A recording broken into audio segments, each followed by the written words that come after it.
రాగలహరి రెండవ భాగం. ఒకటవ భాగంలో చరణ్, పల్లవి భార్యాభర్తలు. లేక కలిగిన సంతానం పాపను అల్లారుముద్దుగా పెంచుతూ ఉంటారు. ప్రమోషన్ వచ్చిన చరణ్ భార్య బిడ్డలతో ఎక్కువ సమయం గడపలేకపోతాడు. పల్లవి అసంతృప్తితో బాధపడుతూ ఉంటుంది. కథ కొనసాగుతుంది. ఏమిటి పల్లవి, పడుకున్నావేం? అలక? ఆ రోజులు పోయాయి అనుకుంది పల్లవి. పైకేం మాట్లాడలేదు. లేచి వంటింట్లోకి నడిచింది. భోజనం వడ్డించింది. ఎట్లా ఉంది స్కూలు? అడిగాడు భోజనానికి ఉపక్రమిస్తూ. బాగుంది, పొడిగా అంది పల్లవి. ఏమిటోయ్ సరిగ్గా మాట్లాడవు? ఏమిటి స్కూల్ సంగతులు చెప్పు. ఏం మాట్లాడను? సంగతులేమున్నాయి? చరణ్ ఈ మధ్య మరీ అధ్వాన్నమైపోతున్నాడు. సత్రం భోజనం మఠం నిద్రలాగా భోజనానికి పడుకోవడానికి మాత్రమే ఇల్లులాగా ఉంది. ఒక్క సరదా లేదు, ఉత్సాహము లేదు. ఎంత సరిపెట్టుకుందామన్నా విసుగ్గానే ఉంది పల్లవికి. తనకి సంతోషం వచ్చినా ఉత్సాహం వచ్చినా అతడితో పంచుకుంటేనే బాగుంటుంది. అది ఇది వరకు జరిగేది. ఇప్పుడది అస్సలు వీలు కావడం లేదు. ఏదన్నా బాధ వస్తే అతడితో పంచుకుంటే అది సగం తగ్గినట్లుండేది. కానీ ఇప్పుడు అట్లా కాదు. తను పంచుకుందామన్నా అతడు వినిపించుకున్నా సీరియస్గా తీసుకోడు. పరధ్యానంగా ఉంటాడు. లేకపోతే తేలిగ్గా తీసిపారేస్తాడు. అందుకే తన భావాలన్నీ తనలోనే దాచుకుంటోంది పల్లవి. ఏమిటో ఈ ఆలోచన? పెరుగువేయి. చరణ్ మాటలకి పల్లవి ఈ లోకంలోకి వచ్చి పెరుగు వేసింది. భోజనం ముగించి లేచాడు చరణ్. వంటిలు సర్ది వచ్చింది పల్లవి. చూడు పల్లవి, నువ్వు ఎక్కువగా ఆలోచించడం మానేయి. ఆశ్చర్యంగా చూసింది పల్లవి. అవును, ఆలోచనలే బుర్రని పాడు చేసేది. నీకు ఆలోచనలు ఎందుకో తెలుసా?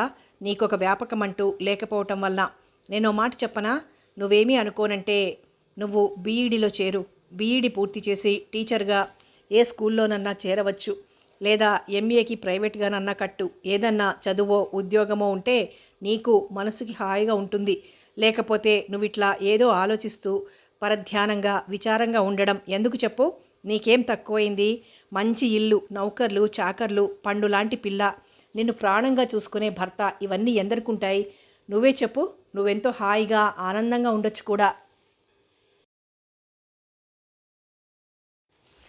ఇంకా నన్ను అడిగితే శృతిని బోర్డింగ్ స్కూల్లో పెడదామని ఉంది నాకు. కొన్నాళ్ళు అయినాక. అన్నీ చిత్రంగా వింటున్న పల్లవి ఉలిక్కి పడింది. శృతినా? బోర్డింగ్ స్కూల్లోనా? ఎందుకు? నేనేం చేయనిక్కడ? చెప్పేదంతా వినలేదు. నువ్వు చదువుకుందు కానీ. నాకిప్పుడు చదువు అక్కర్లేదు, ఉద్యోగము అక్కర్లేదు. నా పిల్లని నేను చేతులారా పెంచి పెద్ద చేసుకుంటాను. అదే నాకు ముఖ్యం. తల్లి తండ్రి ఉండి కూడా లేని వాళ్ళలాగా అదెక్కడో పెరగడం ఎందుకు? అదేమిటి పల్లవి, బోర్డింగ్ స్కూల్లో చదివేవాళ్ళు తల్లి తండ్రి లేని వాళ్ళనా నీ ఉద్దేశం? అదేమిటో నాకు తెలీదు. నా చేతులారా అన్నం కలిపి నోట్లో పెడితే గానీ నాకు తృప్తి ఉండదు. పాపని నా ఒళ్ళో నిద్రపుచ్చితే గానీ నాకు నిద్ర రాదు. ఈ మధ్య దానికి తండ్రి ఆప్యాయత కూడా కరువవుతోంది. ఇంకా నేను కూడా ఉండి లేనట్టుగా ఉండలేను. ఏమిటి నువ్వనేది? నీకేమైనా పిచ్చెక్కుతోందా? అవును, ఎక్కేటట్లే ఉంది. పిచ్చెక్కినా బావుండును. మీ ధోరణి, మీ ఉద్యోగము నాకు అంతుపట్టకుండా ఉన్నాయి. ఈ ప్రపంచంలో ఇంకెవ్వరూ ఉద్యోగమే చేయటం లేదా? అందరూ భార్య పిల్లల్నిట్లా వదిలేస్తున్నారా? వాళ్ళకింత తిండి పడేస్తున్నాం చాలనుకుంటున్నారా? మీరు నాతో కానీ పాపతో కానీ ఆప్యాయంగా మాట్లాడి ఎన్నాళ్ళైంది? పాపని దగ్గర పడుకోబెట్టుకుని ముద్దాడి ఎన్ని రోజులైంది? అసలివి మీకు ఆలోచనలోకి రావు కదూ? నాన్నంటే హడావిడిగా ఉంటారు, బిజీగా ఉంటారు, ఆఫీస్లో ఉంటారు అని తప్పితే పాపకి అసలు మీ గురించే తెలియటం లేదు. పాపం ఆ పిల్ల మీ వైపు ఎట్లా భయంగా చూస్తుందో ఈ మధ్య ఎప్పుడైనా గమనించారా? మీకు చిరాకు, కోపం, విసుగు ఎక్కువయ్యాయి. అది తెలుస్తోందా మీకు? ధనానికి, హోదాకి దేనికి లోటు లేదు, నిజమే. సోఫా సెట్లు, గోడ్రేజ్ బీరువా, gas stove, car, fridge, scooter అన్నీ కొన్నారు. పిలిస్తే పలికే పనివారు ఉన్నారు, కాదనను. కానీ ఇవన్నీ నాలోని అశాంతిని, మన మధ్య దూరాన్ని పెంచుతున్నాయి. ఇన్నాళ్ల నుంచి దాచుకున్న బాధంతా మాటల రూపంలో బయటకొచ్చేసింది. పల్లవిని, ఆమె మాట తీరుని చూస్తుంటే భయం వేసింది చరణ్కి. ఏమైంది పల్లు? ఎందుకింతగా బాధపడుతున్నావు? నాలో తప్పు ఇది అని చెప్పు, సరిదిద్దుకుంటాను. నువ్వు బాధపడుతుంటే నేను చూడలేను అనునయిస్తూ దగ్గరకు తీసుకున్నాడామిని. నిజమే, నేను ఎక్కువ టైం మీతో స్పెండ్ చేయలేకపోతున్నాను. ఇక నుంచి మీతో ఎక్కువ సమయం గడపడానికి ప్రయత్నిస్తాను. నన్ను క్షమించు పల్లు, ప్లీజ్. మౌనంగా ఉండిపోయింది పల్లవి. అన్నట్టుగానే చరణ్ మారకపోయినా కొన్నాళ్ళు కుటుంబాన్ని ఎక్కువ శ్రద్ధగానే చూస్తూ వచ్చాడు. పల్లవి కూడా ఇదివరకటంత బాధపడుతూ కూచోక ఆ జీవితానికి అలవాటు పడిపోయింది. క్రమంగా మనసుని మరోవైపుకి మళ్లించుకుంటోంది. పుస్తకాలు చదువుకోవటం ఒక హాబీగా చేసుకుంది. తోట పనిలో కొంతకాలం గడుపుతోంది. కొన్ని కుట్లు, అల్లికలు నేర్చుకుంది. శృతి రోజు ఏ పేచీ లేకుండా స్కూల్కి వెళ్ళొస్తోంది. మరో 2 సంవత్సరాలు గడిచిపోయాయి. పాప లోయర్, అప్పర్ నర్సరీలు పూర్తి చేసి 1వ తరగతిలోకి వచ్చింది. టీచర్లందరికీ శృతి అంటే ప్రత్యేకత. చదువులోనూ, ఆటపాటల్లోనూ అన్నిట్లోనూ చురుకే శృతి. స్కూలు చదువు అంటే ఆ పాపకి ప్రాణం. పాప నర్సరీ రైమ్స్ పాడుతుంటే తను పాడేది పల్లవి. పాప చేత పాడించి టేప్ రికార్డర్లో టేప్ చేసి మళ్ళీ పాపకే వినిపించేది. ఆ రోజు శృతి వాళ్ళ స్కూలులో చిల్డ్రన్స్ డే సెలబ్రేట్ చేస్తున్నారు. శృతి ఒక డ్రామాలో వేషం వేస్తోంది. పల్లెటూరి పిల్ల వేషం. రోజు ఇంటి దగ్గర తన పోర్షన్ ప్రాక్టీస్ చేస్తోంది శృతి. తల్లి చేత చీర ఒకటి ఏరి ఉంచుకుంది కట్టుకోవడానికి. పల్లవి తను కూడా ముందే వెళ్ళింది సహాయం చేయడానికి. మేకప్లో చీర కట్టి, కొప్పు పెట్టి, కాళ్ళకి గజ్జెలు కట్టి, చేతుల నిండా రంగురంగుల మట్టి గాజులు వేసింది. కళ్ళకి నిండుగా కాటుక, నుదుట పెద్ద కుంకుమ బొట్టు. చూడడానికి ఎంతో ముచ్చటగా అచ్చం పల్లెటూరు పిల్లలాగే ఉంది శృతి. ఇంకొక పిల్లకి మగవేషం వేశారు. పంచకట్టు, బనీను, తలపాగా, మీసం. అచ్చం పల్లెటూరి మగవాడిలాగే ఉందా పిల్ల. బద్ధకస్తురాలైన భార్యతో భర్త పాటలు చూపిస్తారు. ఆ తెలుగు గేయ కథలో భార్యాభర్తల తగువు తమాషాగా ఉంటుంది. వస్తానంటే పిల్ల, వస్తానంటే కోపంగి మడుగుదాకా వస్తావటే అని భర్త అంటే, వస్తాను మామయ్య వస్తానురా, కోసంగి మడుగుదాకా వస్తానురా, నా వరహాలు ముద్దు మూటలు నవ్వులాడుతుంది అంటుంది భార్య. నీ వరహాల ముద్దు మూటల నవ్వులాడితేను నా చేతనున్న చింతబరికే చిందులాడుతుందా నీ చేతనున్న చింతబరికే చిందులాడితేను నేను కూడొండకుండానే కూకుంటాను. నువ్వా కూడొండకుండానే కూకుంటేను నేను పొలమెల్లకుండా తొంగుంటాను. నువ్వు పొలమెల్లకుండానే తొంగుంటేను నేను అమ్మగారింటికి దౌడేస్తాను. నువ్వు అమ్మగారింటికి దౌడేస్తేనో నేను కొట్టుకుంటూ తిట్టుకుంటూ లాక్కొస్తాను. నిన్ను కొట్టుకుంటూ తిట్టుకుంటూ లాక్కొస్తాను. శృతి, ఆ పిల్ల పోటీలు పడి నటించారు. అందరూ చాలా ఆనందించారు, మెచ్చుకున్నారు. ఫోటోలు ఎన్నో తీశారు. శృతి చాలా చక్కగా ఉంది. ఎప్పట్లానే చరణ్ రాలేదు. చాలా రోజుల తర్వాత నిరుత్సాహంతో పాటు కోపం కూడా వచ్చింది పల్లవికి. ఇంతమంది శృతిని పొగుడుతూ మెచ్చుకుంటూ ఉంటే కన్న తండ్రి రాలేదు. అతడికి ఏమీ పట్టదు, అక్కర్లేదు చెప్పినా. ఈ సంగతి కళ్ళకి కట్టినట్లు వర్ణించినా ఆహా అట్లాగా అని ఊరుకుంటాడు. ఎన్నిసార్లు చెప్పినా తన ధోరణి తనదే గాని మారదు కదా. ఇంకితడు ఇంతేనా? పరధ్యానంతో ఇల్లు చేరింది శృతితో పల్లవి. మధ్యాహ్నం నుంచి అక్కడ విశ్రాంతి లేకపోవడం వల్లనో ఏమో కాళ్ళు చాలా నొప్పులుగా ఉన్నాయి. బాగా అలసటగా ఉంది. అప్పుడంత తెలియలేదు. కారు దిగి లోపలికి నడవలేకపోయింది. ఆ ఉత్సాహంలో ఏమీ తెలియలేదు. బాగా బడలి కనిపించింది. కాళ్ళు ఈడ్చుకుంటూ లోపలికెళ్ళి సోఫాలో వాలిపోయింది. తలనొప్పి కూడా మొదలైంది. కళ్ళు బరువుగా ఉన్నాయి. చరణ్ ఇంకా ఇంటికి రాలేదు. శృతి మేకప్తోనే ఆ డ్రెస్తోనే ఉంది. తల్లి అట్లా ఉండడం చూసి ఏమైందమ్మా, ఎందుకు అట్లా ఉన్నావు, జ్వరం వచ్చిందా అడుగుతోంది. అంత అలసట్లోనూ పిల్ల తన పట్ల చూపిన ఆదరణ చూసి కళ్ళు చెమర్చాయి పల్లవికి. ఏం లేదమ్మా, పద నీకు అన్నం పెడతాను. మాట కూడా నీరసంగా పలికింది. లేచిందే కానీ కాళ్ళు తడబడుతున్నాయి. వంటావిడ వచ్చి, అమ్మగారు మీరు పడుకోండి, పాప సంగతి నేను చూస్తానుగా, మీకు ఒంట్లో బాగున్నట్టు లేదు అంది. పర్వాలేదండి అంటూనే పాపకి బట్టలు మార్చింది, మేకప్ కడిగింది, దిష్టి తీసింది, అన్నం పెట్టింది, నిద్రపుచ్చింది. వంటావిడేం మాట్లాడలేక చూస్తూ ఉండిపోయింది అట్లాగే. అసలే నీరసంగా ఉండడం వల్ల ఈ పనులన్నీ చేసేటప్పటికే ఇంకా నిస్సత్తువ ఆవరించింది ఆమెని. కాళ్ళు తేలిపోతున్నాయి, గొంతుక తడారిపోయింది. అతి ప్రయత్నం మీద మంచం మీద పడుకుంది. కళ్ళు మూతలు పడ్డాయి. ఒంటి మీద స్పృహే లేదు. అట్లా ఎంతసేపు పడుకుందో నుదుటి మీద ఎవరిదో చెయ్యి తాకడంతో కళ్ళు తెరిచింది భారంగా. కళ్ళు ఎర్రగా ఉన్నాయి. ఇవాళేమైనా చరణ్తో గట్టిగా పోట్లాడాలని, తన కోపమంతా వెళ్ళగక్కేయాలని ఏమిటేమిటో నిర్ణయాలు తీసుకుంది. అక్కడి నుంచి వచ్చేటప్పుడే.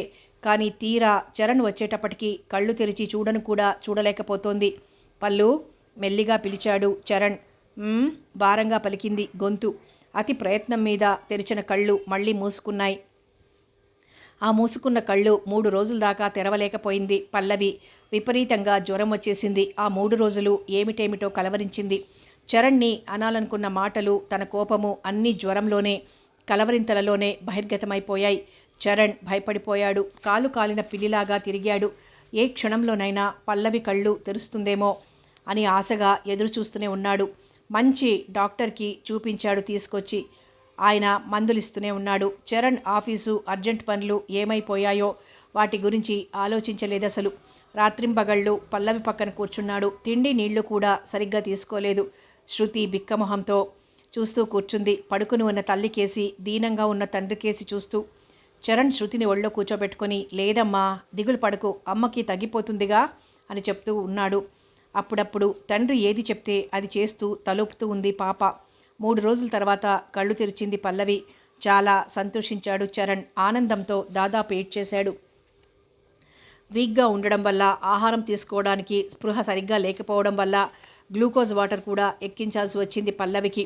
పల్లవి కళ్ళు తెరవంగానే శృతి కూడా చాలా ఆనందించింది. 2 రోజులు నార్మల్లోనే ఉన్నాక అన్నం పెట్టమన్నారు డాక్టర్ గారు. ఆఫీస్కి 1 వారం సెలవు పెట్టేసి అన్ని సపర్యలు చేస్తున్నాడు చరణ్ పల్లవికి. శృతికి అన్నం పెట్టడం, కథలు చెప్పడం, నిద్రపుచ్చడం అన్నీ తనే చేస్తున్నాడు. పల్లవికి అది చూస్తుంటే చాలా ఆనందంగా ఉంది. కన్నుల పండువగా ఉంది. తన వెనకటి రోజులు గుర్తుకొచ్చాయి. పల్లవికి గంట గంటకు బత్తాయి రసం, గ్లూకోజ్ నీళ్లు, పాలు, హార్లిక్స్ కలిపి తెచ్చి తనే తాగిస్తున్నాడు. పల్లవి పథ్యం తిన్న రోజున తనే కలిపి నోట్లో పెట్టాడు అన్నం. ఇన్ని పనులు హుషారుగా నవ్వుతూ చేస్తున్నాడు. పాపా, నేను అమ్మకు అన్నం పెడతాను, నువ్వు మంచినీళ్ళు తీసుకురామ్మా అన్నాడు శృతితో. రివ్వున పరిగెత్తింది శృతి. నాన్న ఇట్లా 24 గంటలు ఇంట్లోనే ఉండడం పుట్టి బుద్ధిరిగాక చూడలేదు శృతి. అమ్మా నాన్న అట్లా కలిసి నవ్వుతూ మాట్లాడుకోవడం ఎంతో బాగుంది. ఆ పసి మనసుకి ఎంతో సంతోషంగా ఉంది. అందుకే ఇన్నాళ్ళు మీ ఆఫీసు, శృతి బడి, ఇంకా ఏదో అనబోయింది పల్లవి. అవన్నీ నీకనవసరం అన్నానా? ఈ కాస్త తినేసి పడుకో, నిద్రపోకూడదు సుమా. ఆహా అట్లాగా అంటూ లేచి కంచం తీయబోయింది. ఏయ్ ఎక్కడికి? ఆ కంచం అక్కడ వదులు ఆప్యాయంగా మందలిస్తుంటే కళ్ళ నీళ్లు తిరిగాయి పల్లవికి. నేనెంత అదృష్టవంతురాలిని అంది అప్రయత్నంగా. నిజంగానా? హాస్యంగా అన్నాడు చరణ్. ఆ తరువాత పాప తను కూడా భోజనం చేశారు.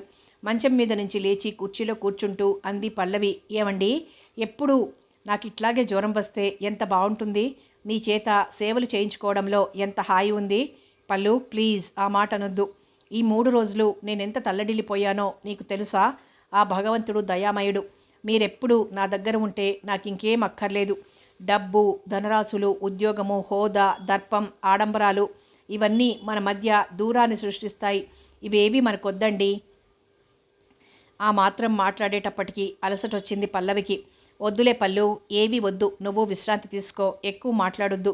నువ్వు ఆరోగ్యంగా ఉండాలి, అదే నాకు కావాలి. దానికోసం ఏదైనా చేస్తాను. నీకేదైనా వస్తే నేనుండలేను పల్లు. ఇల్లే బోసిపోయినట్టు ఉంటుంది. కళ్ళ నీళ్లు తిరిగాయి చరణ్కి. ఊరుకోండి, అదిగో పాప చూస్తోంది అంది పల్లవి నీరసంగా నవ్వుతూ. నేను చూసేశాను చప్పట్లు కొట్టింది శృతి. ఏం చూసావే? నాన్న ఏడుస్తున్నాడు. ఎక్కడన్నా నాన్నలు ఏడుస్తారేంటి? అమ్మాయిలేగా ఏడుస్తారు ఆరింద అలాగా అన్నది శృతి. ఇద్దరూ ఒకేసారి ముద్దు పెట్టుకున్నారు పాపని గట్టిగా. పల్లవి కళ్ళు అంత నీరసంలోనూ కాంతివంతంగా మెరుస్తున్నాయి. చరణ్ కళ్ళు ఉత్సాహంగా ఉన్నాయి. శృతి కళ్ళు చిలిపిగా నవ్వుతున్నాయి. జ్వరం తగ్గి దాదాపు 3 నెలలవుతున్నా పల్లవి నీరసంగానే ఉంది. పూర్వపు బలం తిరిగి రాలేదు. ఇది ఆందోళన కలిగిస్తోంది చరణ్కి. బోర్న్విటా, హార్లిక్స్ లాంటివి బలవంతంగా తాగిస్తున్నాడు ఆమె చేత. పల్లవి తేలిగ్గా నవ్వేస్తోంది అన్నింటికీ. ఒక రోజున డాక్టర్ దగ్గరికి వెళ్ళి కన్సల్ట్ చేద్దాం. ఎందుకు నీకు ఈ వీక్నెస్ తగ్గడం లేదో మరి. అన్ని చెకప్స్ చేయించుకుంటే మంచిది అన్నాడు చరణ్ పడుకోబోతూ. ఏ చెకప్ అక్కర్లేదండి నవ్వింది పల్లవి. నువ్వు అట్లాగే అంటావు. నీ గురించి నీకసలు అక్కర్లేదు. అదే నాకు కానీ శృతికి కానీ వస్తే నువ్వు ఊరుకుంటావా? అంతంత మాటలొద్దండి. ఇప్పుడెవ్వరికీ ఏది రావద్దు కూడా నవ్వింది పల్లవి. అంత తేలిగ్గా తీసేయొద్దు పల్లు, నా మాట విను. మాటలు చేతుల్లోకి తీసుకున్నాడు ఆమెని. అబ్బా, ఆ టానిక్లు, టాబ్లెట్లు నేను తీసుకోలేనండి. తలుచుకుంటేనే డోకొస్తోంది. మొహం చిట్లించింది. ఆప్యాయంగా నవ్వాడు చరణ్. ఏం లేదండి కంగారు పడడానికి. నేను సంగతి చెప్పనా? నాకు అనుమానంగా ఉంది అంది కాసేపటికి పల్లవి. ఏమిటి? తాపీగా అడిగాడు ఆమె జుట్టు నిమురుతూ. మన శృతికి చెల్లెలో తమ్ముడో ఏమిటి? అదిరిపడి లేచి కూర్చున్నాడు చరణ్. సిగ్గుతో మొహం ఎర్రబడిన పల్లవి తదేకంగా తని చూస్తోంది. వీల్లేదు పదే పదే అనుకున్నాడు చరణ్. పల్లవి పక్కనే నిర్మలంగా నిద్రపోతోంది. ఇంకా కానుపు రాకూడదు, మీ ఆవిడకి ప్రమాదం. ఇంకా ఇప్పుడు ఆమెకు స్టెరిలైజ్ చేయడానికి వీల్లేదు, చాలా వీక్గా ఉంది. మీరు జాగ్రత్తగా ఉండాలి, లేదా మీరే ఆపరేషన్ చేయించుకోవాలి. శృతి పుట్టినప్పటి డాక్టర్ హెచ్చరిక తాలూకు మాటలు చెవిలో ప్రతిధ్వనించసాగాయి చరణ్కి. తను ఆమెకి ఆ విషయం చెప్పలేదు. అయినా ఎందుకు తాను నిర్లక్ష్యం చేశాడు? అప్పుడే తను ఆపరేషన్ చేయించుకుంటే ఎంత బాగుండేది. అయినా శృతికి 5 ఏళ్ళు నిండి 6వ ఏడు నడుస్తోంది. ఇంకా ఇంకా ఏమీ లేనట్లే అనుకున్నాను. పల్లవికి సంగతి చెప్పి బాధ పెట్టడం ఎందుకులే అనుకున్నాను. చెప్పాల్సిన అవసరమూ రాలేదు. కానీ ఇప్పుడు ఈ వైపరీత్యం ఏమిటి? పల్లవికి ఏమవుతుందో? గుండె దడదడలాడింది. అమ్మో, తన పళ్ళు తనకు దూరమైతే తను బతకగలడా? శృతి గతేమవుతుంది? చిచి, ఏమిటి అపభ్రంశపు ఆలోచనలు? పల్లవికేం కాదు, కాకూడదు, కానివ్వడు తను. దీనికి ఏదో ఒకటి చేస్తాడు, చేసి తీరుతాడు తను. అయినా అనుమానమే అందిగా. ఇప్పుడు ఏదైనా చేస్తే మంచిది. ఆలస్యం అమృతం విషం. రాత్రంతా దొర్లుతూనే ఉన్నాడు, నిద్ర లేదు. రోజులు గడుస్తున్నాయి. చరణ్ అశాంతిగా ఉన్నాడు. పల్లవికి అతడి ధోరణి అర్థం కావటం లేదు. ఒక రోజునన్నాడు, పల్లు, ఇంకో పాప పుడితే మనం శృతిని బాగా పెంచగలమా? పల్లవి ఆశ్చర్యంగా చూసింది. అదేం ప్రశ్న అండి, ఎందుకు చూడలేము? ఆహా, అది కాదు. ఇప్పుడు చూడు, మన అటెన్షన్ అంతా దానికే ఇస్తున్నాం.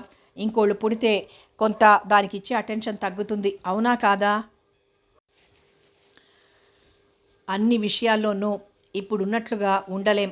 ఉన్న దాంట్లో భాగం చెయ్యాలి, అన్నింటికీ ఆలోచించాలి. ఇప్పుడైతే దానికి కావాల్సినవన్నీ కొనిపెడతాం. అది ఎంత ఖరీదైనా సరే. మంచి స్కూల్లో చేర్చాం, ఇంకా పెద్ద చదువులు చెప్పిస్తాం, మంచి సంబంధం చూసి పెళ్లి చేస్తాం. మనకున్నదంతా దానికే ఇస్తాం, చీకు చింత లేకుండా ఉంటాం. కన్నార్పకుండా చూస్తూనే ఉంది పల్లవి. అందుకని మనకింకా పిల్లలు వద్దు పల్లవి, శృతి ఒక్కతే చాలు. మనసులో ఉన్నవి చెప్పేశాడు చరణ్. తేలిగ్గా శ్వాస విడిచాడా తరువాత. మీకేమైనా పిచ్చా, లేకపోతే మతిపోయిందా? ఉండబట్టలేక అంది పల్లవి. నువ్వేమన్నా అనుకో పల్లవి, నా అభిప్రాయం మాత్రం ఇదే. అది మారదింకా. మీరేమనుకున్నా సరే, మీరన్న దానితో మాత్రం నేను ఏకీభవించను. పాపకి తలదువ్వే మిషతో లోపలికి వెళ్ళిపోయింది పల్లవి. ఈ మాటలతో చాలా బాధపడింది పల్లవి మనసు. కోపం కూడా వచ్చింది. ఏమిటి ఈయన విపరీతపు బుద్ధులు? రోజురోజుకి మితిమీరిపోతున్నారు. ఏం మాట్లాడుతున్నారో తనకే తెలియకుండా పోతున్నట్లుంది మరి, అనుకుంది కొంచెం గట్టిగానే. లేడీ డాక్టర్ కన్ఫర్మ్ చేసింది పల్లవి గర్భవతి అని. ఆవిడ మామూలుగానే పరీక్ష చేసి మందులు టానిక్కులు రాసింది. ఏం భయం లేదని చెప్పింది. చరణ్ ఏదో అడగాలనుకుని అడగలేకపోయాడు. డాక్టర్ చెప్పిందిగా, ఏం భయం లేదేమోలే అనుకున్నాడు. తనను తాను సమాధానపరచుకోవడానికి ప్రయత్నిస్తున్నాడు. వీలున్నప్పుడల్లా పల్లవికి నచ్చజెప్తూనే ఉన్నాడు. ప్లీజ్ పల్లు, నా మాట విను. మనకింకా పిల్లలొద్దు, నువ్వు బలహీనంగా ఉన్నావు, దీనికి నువ్వు తట్టుకోలేవు. డాక్టర్ని అడిగి ఇంకా మాట్లాడకండి. ఇదెక్కడి విడ్డూరం? ఒక పిల్లని పెంచగలిగిన వాళ్ళం, ఇంకో పిల్ల బరువా? ఏమైనా నాకు కొడుకుని కనాలనుంది. కొడుకే పుడతాడని నమ్మకమేమిటి? లేకపోతే ఇంకో కూతురైతే మాత్రమే మా అమ్మమ్మ చెప్పేది, ఒక్క బిడ్డే కాదని. దాటేసేది పల్లవి. చరణ్కి మనోవ్యాధి ఎక్కువవుతోంది. అసలు సంగతి చెప్పేద్దామా అనే ఆవేశం వచ్చేది. ఒకవేళ చెప్పినా వింటుందా? తన ప్రాణం పోయినా బిడ్డే కావాలంటుందేమో. పైగా అది మనసులో పెట్టుకుంటే మరీ కష్టం. ఏం చెయ్యాలి తను ఒక డాక్టర్ ఫ్రెండ్ని కలిసి చర్చించాడు. ఆ విషయాన్ని అన్నీ వివరంగా చెప్పాడు. ఆ డాక్టర్ కూడా మరీ అంతగా వర్రీ అవ్వాల్సిందేమీ లేదని, సవ్యంగా జరిగిపోతుందని చెప్పాడు. అయినా అబార్షన్ చేయించాలంటే ఈ నెలలోనే చేయించాలని, ఆ తర్వాత అయితే ప్రమాదమని చెప్పాడు. ఏదో విధంగా ఈ సంగతి పసిగట్టిన పల్లవి మొండికేసింది, ఎదురు తిరిగింది. చరణ్ నిస్సహాయుడైపోయాడు. పల్లవిని పరీక్షిస్తున్న లేడీ డాక్టర్ దగ్గర నర్సును చూశాడు చరణ్. సంగతి చూచాయగా చెప్పి గర్భం పోగొట్టుకోవడానికి ఏదన్నా మందు చెప్పగలవా? నిరపకాయకరంగా ఉండాలి. కొంత ఆశ్చర్యపోయినా ఆ నర్సు ఏదో మందు పేరు చెప్పింది. దీనివల్ల ఏ ప్రమాదం లేదు కదా? ఏం భయం లేదు బాబు, ఇంకా 3వ నెలేగా అన్నారు. భయం లేదు, అంతా సాఫీగానే అయిపోతుంది. అంతగా అయితే ఆ టైంకి నేను వస్తాగా.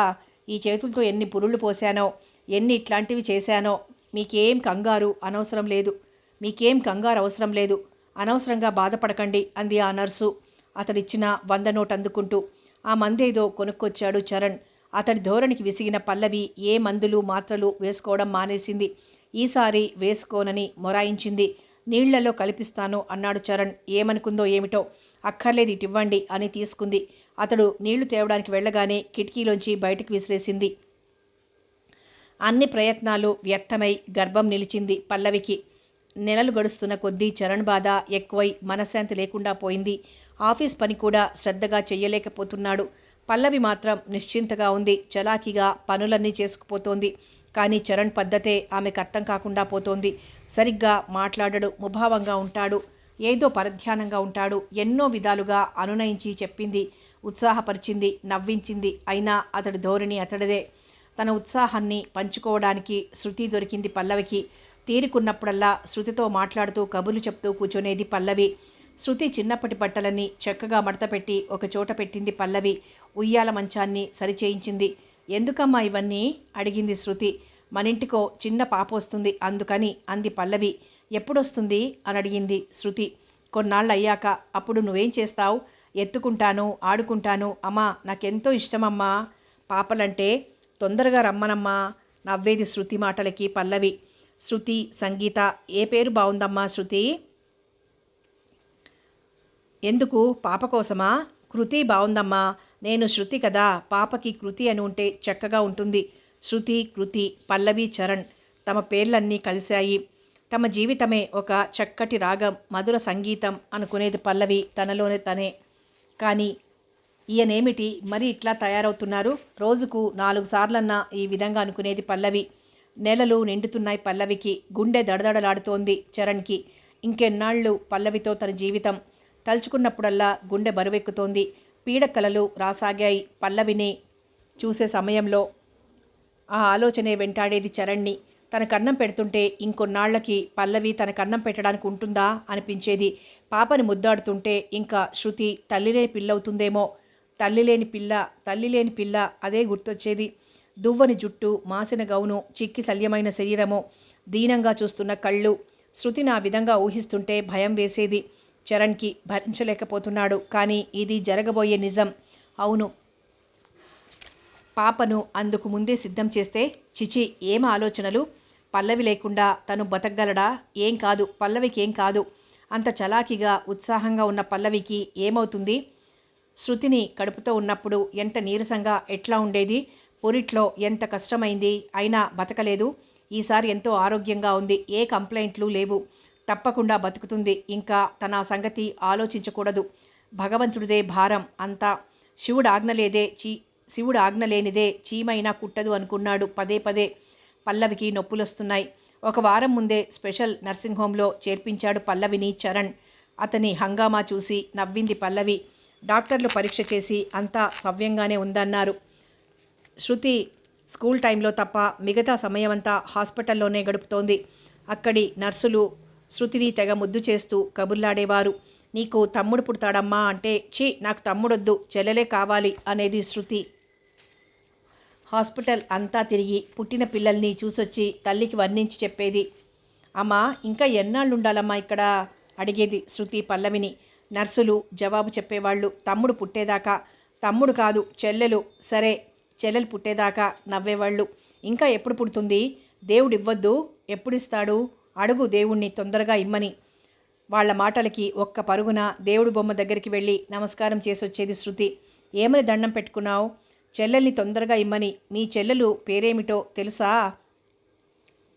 కృతి. కళ్ళు తిప్పుతూ చిలకలా మాట్లాడుతుంటే శృతిని చూస్తూ ఉండిపోయేది పల్లవి. చరణ్ కూడా రోజుకు 2 సార్లు వచ్చేవాడు. 2-3 రోజులయ్యాక ఇంటికొచ్చేస్తానంది పల్లవి, పురుడు రాలేదని. కానీ చరణ్ వినలేదు. ఇంటి దగ్గరైతే మళ్ళీ అర్ధరాత్రి నొప్పులొస్తే కష్టమన్నాడు. ఎంత మర్చిపోదామన్నా బాధ కలుగుతూనే ఉంది. పల్లవి మళ్ళీ ఇంటికొస్తుందా క్షేమంగా? ఇదే శంక పీడిస్తోంది అతన్ని. ఇంట్లో ఒంటరిగా ఉండలేకపోతున్నాడు. హాస్పిటల్లో ఉన్న బాధగానే ఉంది. ఆఫీస్లో ఉన్న మనసుకి నిలకడలేదు. పల్లవి తేటగా నవ్వుతూ కబులు చెప్పేది. తన గురించి అంత ఆతృత పడుతున్న భర్తని చూస్తే మనసులో ఆనందం, ప్రేమ పల్లవికి. వారం రోజుల అనంతరం మళ్ళీ నొప్పులొస్తున్నాయి పల్లవికి. డాక్టర్ పరీక్ష చేసి అంతా బాగానే ఉందని, రాత్రికి పురుడు రావచ్చని, లేబర్ పెయిన్స్ అని చెప్పిందావిడ. చరణ్కి మనసులో మళ్ళీ భయం పెరగసాగింది. ఆందోళన పడసాగాడు. ఏం చెయ్యడానికి తోచడం లేదు. హాస్పిటల్లోనే ఉండిపోయాడు. డెలివరీ రూమ్కి ఆ సాయంత్రం పల్లవిని తీసుకెళ్తుంటే డాక్టర్తో దీనంగా అన్నాడు చరణ్. పల్లవి బతకాలి డాక్టర్, ఎంత డబ్బైనా సరే అన్నాడు.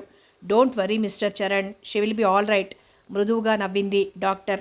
కానుపు సులువుగానే జరిగిపోయింది. ఆడపిల్లే పుట్టింది. మళ్ళీ పల్లవి కులాసాగానే ఉంది, స్పృహలోనే ఉంది. ఒక గంటలో తీసుకొచ్చి మళ్ళీ రూమ్లో పడుకోబెట్టారు. చరణ్ ఆనందానికి అంతులేదు. ప్రపంచాన్నే జయించినంత ఆనందంగా ఉంది. ఇన్ని నెలల బాధ త్రుటిలో మాయమైపోయింది. తేలిగ్గా నిట్టూర్చాడు. డాక్టర్కి 100 సార్లు కృతజ్ఞతలు చెప్పుకున్నాడు. శృతిని ఎత్తుకుని గిరగిరా తిప్పాడు. పదే పదే ముద్దులాడాడు.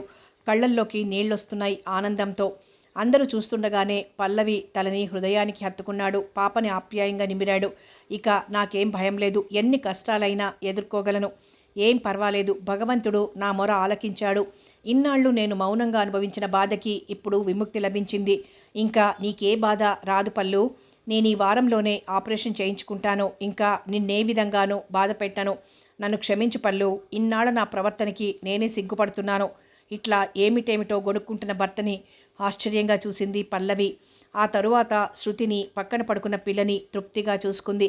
అలసిన ఆమె కళ్ళు మూతలు పడ్డాయి. ఆమెను కదిలించకూడదని నెమ్మదిగా నడిచి బయటకు వెళ్ళిపోయాడు చరణ్. అనుకోని విపరీతం జరిగిపోయింది. మనం ఒకటి అనుకుంటే విధి ఇంకొకటి తలుస్తుంది. మూసిన పల్లవి కళ్ళు మళ్ళీ తెరుచుకోనే లేదు. ఆ రాత్రి బాగానే గడిచిన తెల్లవారగానే ఎందుకోగాని విపరీతమైన బ్లీడింగ్ ప్రారంభమైంది ఆమెకి. అది 24 గంటలు దాటినా తగ్గేది లేదు. రక్తం చాలా పోయింది. రక్తం ఇవ్వడం మొదలుపెట్టారు. పల్లవికి స్పృహ మాత్రం రాలేదు. పైగా ఫిట్స్ రావడం మొదలుపెట్టాయి. శరీరం నీలం రంగుగా మారుతోంది. పెద్ద ఆసుపత్రికి తీసుకువెళ్లాలన్నారు. చరణ్ ఆలస్యం చేయలేదు. స్పెషలిస్టులందరినీ కలుసుకున్నాడు. డబ్బు విరుజిమ్మాడు. మందులని, ఇంజక్షన్లని తెగ తిరిగాడు. అయినా ఏమీ లాభం లేకపోయింది. తెల్లవారుతుండగా కన్ను మూసింది పల్లవి. శృతిని ఇంటికి లాక్కుపోయారెవరో. చరణ్ షాక్ తిన్నాడు. అచేతనుడయ్యాడు. కాలం స్తంభించినట్లయింది. ఆ దెబ్బకి తట్టుకోలేకపోయాడు చరణ్. విపరీతమైన జ్వరం, కలవరింతలు వచ్చాయతడికి. 15 రోజులు హాస్పిటల్లోనే ఉండిపోయారు. ఆ తర్వాత జ్వరం తగ్గినా మామూలు మనిషి కాలేకపోయాడు. భార్య మీదున్న వెర్రి ప్రేమ, కొన్నాళ్లుగా మనసులోని ఆలోచనలు, ఆందోళనలు, 3 రోజుల కిందట వచ్చిన ఉత్సాహం, సంతోషాలు, వీటన్నింటి మీద ఇప్పుడు కలిగిన షాక్ అతడి మెదడు మీద విపరీతమైన దెబ్బతీశాయి. ఫలితంగా పిచ్చి ధోరణొచ్చేసింది. ఇంటికొచ్చాక పసిపిల్ల ఏడుపు వినిపించగానే గబగబా పరిగెత్తుకొచ్చి ఆ పిల్ల గొంతు పట్టుకునేవాడు. మృత్యుదేవత, నా పల్లవినేం చేశావు? గట్టిగా అరిచేవాడు. శృతి భయంగా ఏడ్చేది. వంట మనిషి, పనివాడు కలిసి పాపని విడిపించేవారు. శృతి కాదు, ఇది కృతి కాదు, నికృతి, వికృతి గొణుక్కునేవాడు. కష్టాలొచ్చినా సుఖాలొచ్చినా పరంపరగా వస్తాయంటారు. అట్లాగే కొన్నాళ్లుగా మంచంలో తీసుకుంటున్న తల్లి చరణ్ ఆ స్థితిలో ఉండగానే మరణించింది. చెప్పినా అర్థం చేసుకునే స్థితిలో లేడు చరణ్. శృతి మనస్థితి వర్ణనాతీతం. పూలబాటలో నడుస్తున్న పిల్ల దారి తప్పి ముళ్లల్లోకి వెళ్ళినట్లుంది. పల్లవి చరణ్ మధ్య ఆనందంగా పెరుగుతున్న పిల్ల నడి సముద్రంలో కొట్టుకుపోతున్నట్లయింది. ఈత రాక పట్టులేక ఉన్నట్లుంది. ఉక్కిరి బిక్కిరి అవుతున్నట్లుంది. పెద్దగా ఏడ్చినా ఓదార్చేవాళ్ళెవరు? అమావాస్య నాడు అర్ధరాత్రి మహారణ్యం మధ్యలో వదిలేసినట్లుంది.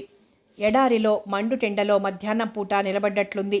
తన పరిస్థితి తనకి అర్థం కావటం లేదు. ఆ చిన్నారికి ఏది చెప్పినా ఆ అమ్మాయి పరిస్థితులతో సమానం కావు.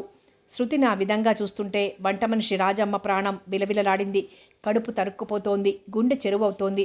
శృతిని దగ్గరకు తీసుకుని, భయం లేదమ్మా పాప, నీకు నేనున్నాను, నాన్నగారికి తగ్గిపోతుందిలే అన్నది ఆప్యాయంగా. అమ్మెందుకు ఇంటికి రాలేదు రాజమ్మ? వస్తుందమ్మా. ఏడుపొచ్చింది రాజమ్మకి ఆ పిల్ల అమాయకపు మాటలకి. నాన్నెందుకు అట్లా ఉన్నారు? నాన్నకు ఒంట్లో బాగాలేదుగా, అందుకని. మరి పాపను ఎందుకు అట్లా చేశారు?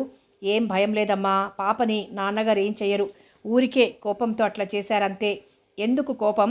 పెద్దవాళ్ళకి ఒక్కొక్కప్పుడు ఒంట్లో బాగా లేకపోతే కోపం వస్తుంది. అయితే పాపనెందుకు అట్లా చెయ్యడం? పాప ఏడ్చింది కదూ, అందుకని. ఏడిస్తే ఎత్తుకోవాలి, పాలు పట్టాలి కానీ, రోషంగా అంది శృతి. ఆ పిల్ల కళ్ళల్లో నీళ్లు తిరిగాయి. లేదమ్మా, నా తల్లివి కదూ, ఊరుకో రాజమ్మ అంటూ ఆపుకోలేక ఏడ్చేసింది శృతి. రాజమ్మకి కళ్ళ నీళ్ళొచ్చాయి. తన కన్నీళ్లు ఒత్తుకుంటూ శృతి కన్నీరు తుడుస్తూ, పాపని మనం ఎత్తుకుందాం, మనం పాలు పడదాం, సరేనా అంది. వెక్కిళ్ళు పెడుతూనే తలూపింది శృతి. శృతి, నీళ్లు పోసుకురామ్మా, స్కూలుకు టైం కావడం లేదు. రాజమ్మ పిలుపు పల్లవి మాటలాగా వినిపించింది. నిద్రలో ఉన్న శృతికి ఒక్క ఉద్దుటన లేచి కూర్చుంది. అమ్మొచ్చేసింది, అమ్మొచ్చేసింది. చెంగున పరిగెత్తుతూ వంటింట్లోకి వచ్చింది. అక్కడ రాజమ్మ ఉంది, అమ్మ లేదు. ఇల్లంతా తిరిగింది శృతి, తను విన్నది నిజమే అనుకొని. ఆ వెతకటం గమనించిన రాజమ్మ, ఏమిటమ్మా, ఎవరిని వెతుకుతున్నావు అడిగింది. అమ్మ రాలేదు, బిక్కముఖంతో అడిగింది. వచ్చిన కన్నీరు కనబడనీయకుండా ముఖం మరోవైపుకు తిప్పుకొని, ఇంకా రాలేదమ్మా అంది. ఇదిగో ఈ పాలు తాగి స్నానం చేసిరామ్మా అనునయంగా మళ్ళీ అంది రాజమ్మ. సరే, గటగట పాలు తాగి నీళ్లు పోసుకోవడానికి వెళ్ళింది. పల్లవి ఆసుపత్రిలో చేరేదాకా శృతి పనులన్నీ తనే చేసింది. శృతికి నీళ్లు పోసుకోవటం రాదు, ఇప్పుడే నేర్చుకుంటోంది. గబగబా నీళ్లు కుమ్మరించుకొని తువ్వాలు చుట్టబెట్టుకొని వచ్చేసింది. గుడ్డలు అడిగింది శృతి. అమ్మైతే అన్నీ రెడీగా ఉంచేవి. రాజమ్మకేం తెలుసు అనుకుంటూ గదిలోకెళ్ళి గుడ్డలన్నీ వెతికి స్కూల్ డ్రెస్ తీసుకుంది. అది నలిగిపోయి ఉంది, అట్లాగే తొడుక్కుంది. అద్దంలో చూసుకుంది. తల అస్తవ్యస్తంగా దువ్వుకుంది. బూట్లు సాక్సు ఎట్లాగో వేసుకుంది. రాజమ్మ పసిపిల్ల పనిలో ఉంది. అప్పటికి 15 రోజుల పైన అయింది శృతి స్కూలుకు వెళ్ళక. రాజమ్మ, నేనొక్కతిని వెళ్ళగనులే, పాపని అంటూ ఆపేసింది. పర్వాలేదమ్మా, పాపకేం పర్వాలేదు, నువ్వు వెళ్ళిరా, రాము వస్తాడు అంది రాజమ్మ. రాము పసివాడు, పిల్లల కోసమని రాత్రిళ్ళు ఇక్కడే పడుకుంటోంది రాజమ్మ. పగలు కాసేపు ఇంటికి వెళ్ళొస్తుంది. ఆవిడికి సంసారం, పిల్లలు ఉన్నారు. ఆమె భర్త కూడా పాపం కొన్నాళ్ళు సాయంగా ఉండు, మనం ఈ జన్మలో చేస్తే వచ్చే జన్మలో మనకేదైనా మిగులుతుంది అన్నాడు పరిస్థితి అర్థం చేసుకొని. ప్రపంచంలో మానవత్వం ఇంకా అక్కడక్కడ ఉంది అనిపిస్తోంది. రాజమ్మ ఆమె భర్తను చూస్తుంటే. స్కూలుకు వెళ్ళగానే అంతా ఆప్యాయంగా పలకరించారు శృతిని. హెడ్ మిస్ట్రెస్ తన రూమ్లో కూర్చోబెట్టుకుని చాలాసేపు కబుర్లు చెప్పింది. ఎన్నో ధైర్యవచనాలు చెప్పింది. తన మనసులో తిరుగుతున్న అల్లిబిల్లి ఆలోచనలన్నీ ఆవిడతో చెప్పింది శృతి. ఆవిడ తేలికగా విజ్ఞానపూర్వకంగా శృతి ప్రశ్నలన్నింటికీ జవాబులు చెప్పింది. మిస్, మా అమ్మ ఎందుకు ఇంటికి రాలేదో మరి. ఆగిపోయింది శృతి. చూడమ్మా శృతి, మీ అమ్మ దేవుడి దగ్గరికి వెళ్ళింది. మళ్ళీ నువ్వు మీ చెల్లెలు పెద్దయ్యాక వస్తుంది. అంతదాకా నువ్వు మీ చెల్లెల్ని బాగా చూసుకోవాలి. నిన్ను నువ్వు కూడా చూసుకోవాలి. బాగా చదువుకొని ఫస్ట్ క్లాస్లో పాస్ అవ్వాలి, తెలిసిందా అడిగిందావిడ. అసలు ఎందుకు వెళ్ళిపోయింది అమ్మ? చావంటే ఏమిటో తెలియని శృతి అమాయకంగా అడిగింది. ఎందుకంటే అమ్మ ఉంటే నీ పనులని నువ్వు చేసుకోవు, అన్నీ అమ్మే చేస్తుంది, అవునా? అందుకనే నీకు నీళ్లు పోసుకోవడం రాదు, బట్టలు సరిగ్గా ఉంచుకోవడం రాదు, పుస్తకాలు సర్దుకోవడం రాదు కదూ. ఇప్పుడైతే అన్నీ నువ్వే చేసుకుంటావు. అన్ని పనులు ఎవరు నేర్పకుండానే నీకు వచ్చేస్తాయి కదూ. అమ్మ దగ్గరుంటే చేయకుండా ఉండలేదుగా, అందుకే అమ్మ దూరంగా వెళ్ళిపోయింది. ఆశ్చర్యంగా చూస్తోంది శృతి. నేను నా పనులు చేసుకోవాలంటే అమ్మ వెళ్ళిపోవడం ఎందుకు? నన్నే చేసుకోమంటే నేను చేసుకునేదాన్ని కదా. ఆ చిన్న బుర్రలో అన్ని ఆలోచనలే. ఆవిడ చెప్తోంది ఇంకా. అమ్మ గురించి దిగులు పడుతూ కూర్చోకూడదు. అసలు అమ్మ మాటే మర్చిపోవాలి. అప్పుడే అమ్మ తొందరగా వస్తుంది. చూడు, మీ అమ్మ కనబడక 15 రోజులైనా అమ్మ లేకుండా ఉండడం ఇప్పుడు నీకు కాస్త కాస్త అలవాటైంది కదూ. రోజులు గడుస్తున్న కొద్దీ ఇంకా అలవాటవుతుంది. జీవితంలో మనంతట మనం అన్ని పనులు చేసుకోవడం అలవాటు చేసుకోవాలి. ఎవ్వరి మీద ఆధారపడకూడదు.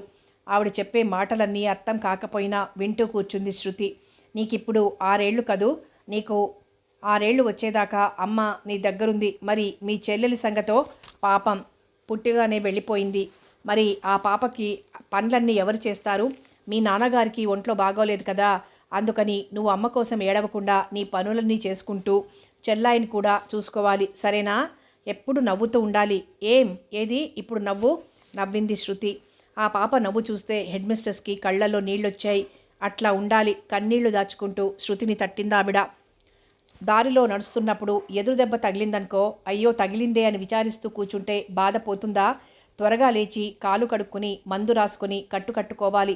ఆ తరువాత గాయం మానేటట్లు చూసుకోవాలి. నొప్పి వెంటనే తగ్గకపోయినా నొప్పి ఉన్నా నడవడం అలవాటవుతుంది నెమ్మదిగా, అంతేనా? తల ఊపింది శృతి. ఇప్పుడు మనమేం చేద్దామంటే అమ్మని త్వరగా పంపించమని దేవుడికి దండం పెడదామా? పాపని చేయి పట్టుకుని ప్రేయర్ హాల్లోకి తీసుకొచ్చింది ఆవిడ. అక్కడ యేసుక్రీస్తు బొమ్మ ఉంది, సిలువ ఉంది. మిస్, దేవుడంటే రాముడు, కృష్ణుడు, వెంకటేశ్వర స్వామి కదా. యేసుక్రీస్తు కూడా దేవుడేనా? ఎన్నాళ్ల నుంచో ఆ చిన్న మనసులో తిరుగుతున్న ప్రశ్న.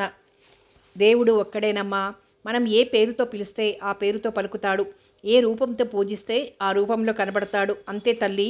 కళ్ళు మూసుకుని దండం పెట్టుకుంది శృతి తృప్తి నిండిన మనస్సుతో. ఆ తరువాత ఆవిడే శృతిని తీసుకెళ్ళి వాళ్ళ తరగతి గదిలో కూర్చోబెట్టింది. ముందే తరగతి పిల్లలకి ఇతర పిల్లలకి కూడా పల్లవి మరణం గురించి చెప్తూ శృతి స్కూల్కి వచ్చాక కొన్నాళ్ల వరకు ఆ విషయం ప్రస్తావించకూడదని హెచ్చరించిందావిడ.